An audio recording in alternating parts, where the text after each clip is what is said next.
दोस्तों, प्यार मोहब्बत क्या होता है ये मैं तो नहीं जानता, पर हाँ, माँ की ममता को ज़रूर जानता हूँ। और आप भी जानते होंगे, माँ की ममता सिर्फ तुम्हारी ही होती है। सभी जानते हैं कि एक माँ अपने बच्चों के लिए कैसे भी परेशानी से गुजर जाती है। माँ चाहे कैसी भी हो, माँ तो माँ ही होती है।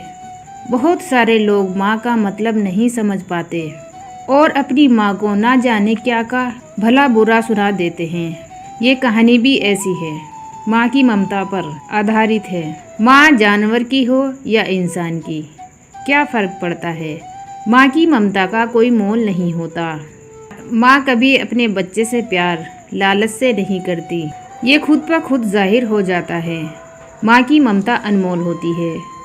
माँ बच्चों का सुकून होती है। रोता हुआ बच्चा माँ को देखकर एकदम चुप हो जाता है। खुद दुखी रहती है लेकिन बच्चे पर आँच नहीं आने देती। घर में माँ के होने से पूरा घर माँ की ममता से भर जाता है और छोटे बच्चे के रोने पर पूरा घर घबरा जाता है। लेकिन माँ के गोद में आते ही उसका रोना पूरी तरह से हंसने में बदल जाता है। बच्चों की केवल माँ ही ईश्वर होती है। बच्चा जब रात को रोता है तो माँ उसे लोरी सुनाकर सुला देती है और बच्चों के सामने से एक पल के लिए भी दूर नहीं होती। बच्चों को हमेशा अपने आंचल में छुपाकर रखती है और खुद से ज़्यादा उसका ख्याल रखती है। एक दिन की बात है, एक माँ का बच्चा छोटा था। वो बहुत नटखट था। उसकी हरकतें देखकर सभी हंसने लगते थे। बच्चा बहुत प्यारा था। उसने अभी अभी चलना शुरू किया था। चलने के साथ साथ थोड़ा थोड़ा बोलना भी सीख लिया था। आस पड़ोस वाले सभी बच्चे को बहुत प्यार करते थे, लेकिन माँ के बराबर कोई नहीं करता। एक दिन घर के बाहर कुछ बच्चों के साथ खेल रहा था। आसपास के सभी लड़के वहाँ खड़े थे। उसकी हरकतों ने सबके दिल को छू लिया था। खेलते खेलते अचानक पत्थर से टकरा गया। पत्थर से टकराने से वो नीचे गिर गया और ज़ोर ज़ोर से रोने लगा। पास खड़े सभी ने उसे हंसाने की कोशिश की, लेकिन बच्चा बंद होने का नाम ही नहीं ले रहा था। एक एक करके सभी ने प्रयास किया। कोई अपनी गोद में लेकर खिलाता तो कोई गुदगुदी करता, लेकिन वो तो और ज़्यादा रोने लगा। इतने में माँ आ गई।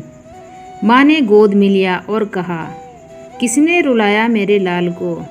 इस पत्थर की इतनी हिम्मत कि मेरे बच्चों को रुलाया। चलो इस पत्थर को मारते हैं। माँ की बात सुनकर बच्चे ने कहा, नहीं माँ, पत्थर भी रोने लगेगा। बच्चे की बात सुनकर माँ हंसने लगी और बच्चा भी हंसने लगा और पास खड़े सभी लोग ज़ोर ज़ोर से हंसने लगे। माँ से बढ़कर कोई नहीं होता। हम कितनी भी गलतियाँ क्यों ना कर ले, माँ हमेशा बच्चों के बारे में ही सोचती है। जब भी बेटे पर कोई मुसीबत आ जाती तो वो अपने ऊपर ले लेती है। हमारे माँ बाप की ये इच्छा होती है कि उनकी औलाद उनके बुढ़ापे की लाठी बने, लेकिन इस विकास की लहर में हम सभी भूलते जा रहे हैं। अगर हमारे माँ बाप हमें पाल सकते हैं तो हम लोग उन्हें बुढ़ापे में बेसहारा क्यों छोड़ देते हैं। यही तो माँ बाप की इच्छा होती है कि हमारा बच्चा बड़ा होकर हमारा सहारा बने, लेकिन आजकल तो अपने बूढ़े माँ बाप को पाला नहीं जाता, बल्कि अनाथ आश्रम या फिर दर दर की ठोकरें खानी पड़ती है। दोस्तों, आशा करती हूँ कि आप सभी को माँ की ममता की ये कहानी अच्छी लगी होगी। दोस्तों, जाते जाते मेरे चैनल को सब्सक्राइब और कमेंट करके ज़रूर बताइए।